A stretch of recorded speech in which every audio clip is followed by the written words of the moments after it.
So this is our biggest group. Welcome to Kits. We'll be talking about emergency preparedness kit. Um, my name's Brooklyn. I am Michelle's daughter-in-law. I married her oldest son, and um, since being married to Jen, this is his name, I've learned a lot about emergency preparedness. So I'm sure, similar to some of you, what I know about emergency preparedness is very much the traditional: have your food storage, get your 72-hour kit in line, and that's kind of the extent of my knowledge. So learning about all of these different kind of kits has been very eye-opening to realize that emergency preparedness is way more expansive and all-encompassing than I really knew. So we're going to talk about 4 different kits, and we're going to talk about some of the principles with the kit. So to start, this is a 72-hour kit.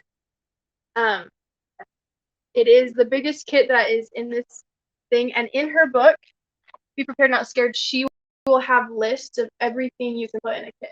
Obviously, you can embellish however you'd like, but she's got the basic lists in there that you can follow if you need a jump start into it.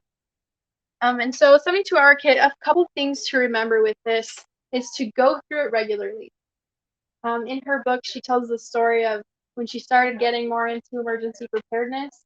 She was like, oh, I need to check my kits. And so she went and looked, and she realized that she had diapers for an 8-year-old child. So she hadn't checked it in so long that now she had diapers. And so if there was an emergency, she would have been totally stuck for her youngest daughter, Liza. And so she always says to make sure it's updated, check it every 6 months to a year, and see if it's still applicable to who that person is. And then the other thing is make sure dietary needs are met. When my older sister turned 20, she learned that she had celiacs and couldn't eat gluten anymore. And I know that there's a lot of gluten sensitivities around nowadays. And so making sure, so for her 72-hour kit was totally not helpful anymore. All the snacks and food in there was all gluten. And so we've had to redo her whole kit to make sure she could eat in an emergency and not be glutened, is what she called it, by eating foods that are not good for her. So keep them updated for age and for dietary needs and for clothing size, right? You don't want clothes for a 10-year-old if they're now 15 and they've grown 5 inches. So that's your 72-hour kit. And then the last thing to remember is to keep medications updated. My mom had to have her thyroid removed, so she has thyroid meds that she has to have to live. And so she makes sure that she has thyroid medication in her kits so she can have them in an emergency. Doesn't have to worry too much about those. So 72-hour kit, look in the book if you need the list for what's in it. And in a second, I'll let you guys come and poke around them and see what's in them. Yeah. It's also a good idea to go through them on a regular basis and actually use what's in there, because the day you don't want to be learning how to do that is the day that you need. That's totally true. Being like, oh, well, what did I put in here? So go on a 3-day camp out. Yeah. See if you actually have. Then you'll know what you don't have, what you don't need. That's a great idea. Great way to check. So the next kit is a car kit. Now, this one right here and the things in front of it are the car kit that she has in all of the cars in her family. So she's given us one that we have in the car. And randomly enough, I ended up needing it a few weeks ago. I went with my younger sister, she's a photographer, on a photo shoot for bridals up in the canyon, about an hour away.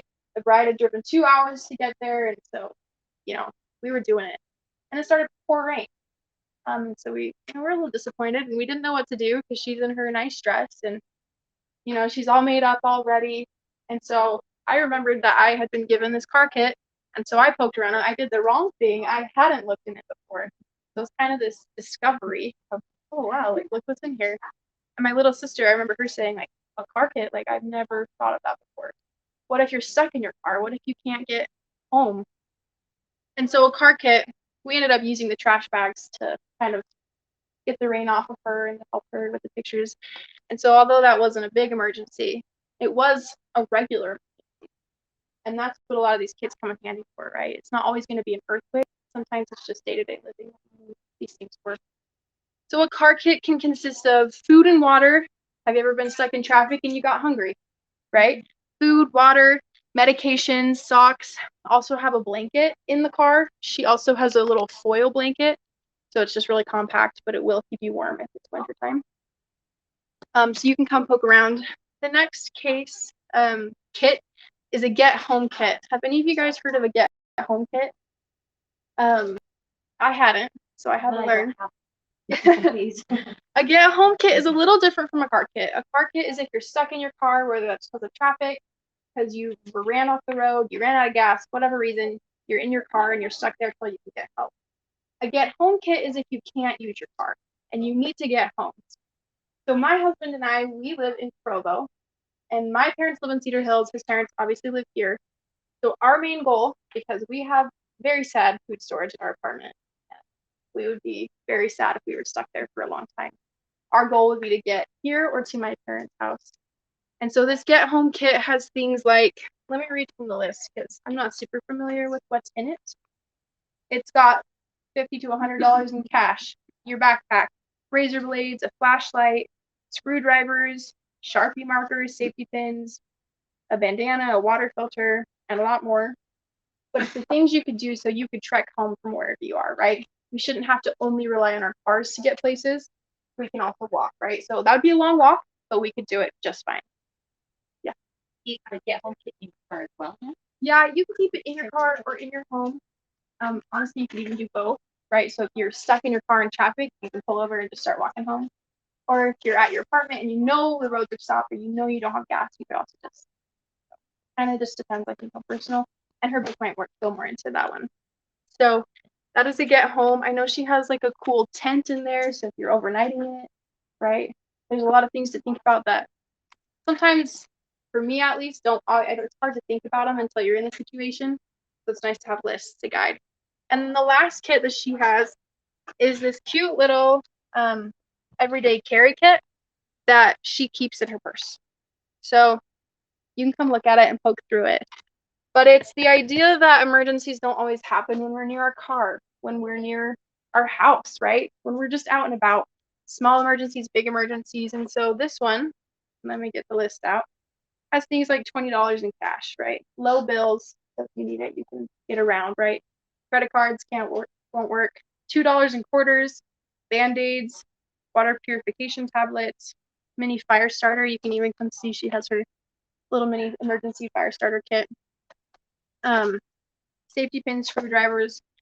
So a little less like end of the world, but a little more day-to-day living. That's nice to have. And so that is this one. And honestly, most of the things you can buy on Amazon. I know like this little case is. She has this little cute keychain for medication. There's meds in there. That is just nice to have on hand. So those are the main 4 kits she has recommended. There's a few more she talks about in the book. But you're welcome to come poke around and just kind of see what's in them. Yeah. So any questions that I will do my best to answer?